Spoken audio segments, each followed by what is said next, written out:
History says they were allowed to kill, slaughter and annihilate anyone of any nationality or province who might attack them or their children and wives, and to take the property of their enemies.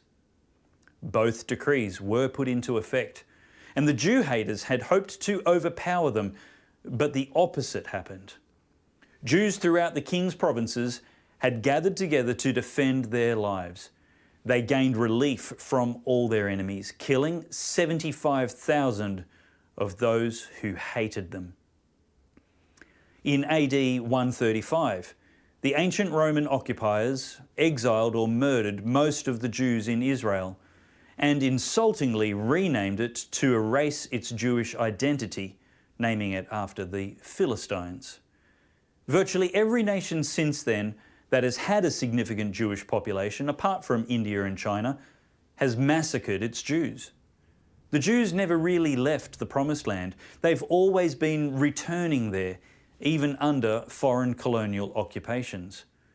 But in 1920, the League of Nations gave the British administration of the Palestine Mandate, under which they were obliged by treaties to help Jews return to their ancestral homeland as a matter of historic right.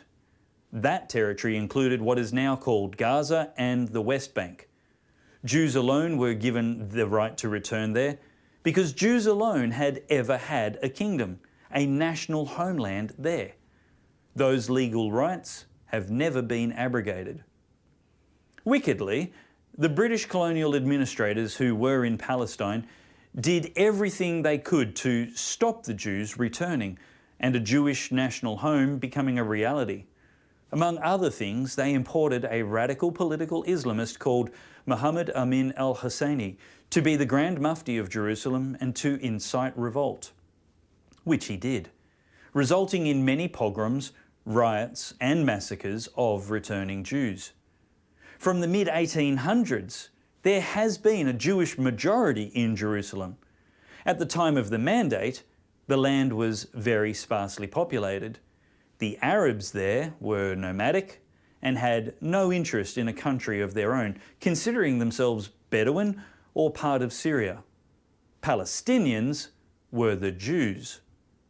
It was hatred for Jews returning that caused Arabs to begin pouring in from neighbouring Arab lands. The British administrators let the illegal immigrants in because they wanted to stop the Jewish homeland. A three-sided war between Jews, Arabs and British ensued, and the British reneged on their obligations to resettle the Jews in Mandatory Palestine. They decided to split the land between the Jews and Arabs, and then refused to allow any more Jews into their homeland, right when the Nazis began to exterminate Jews in Europe.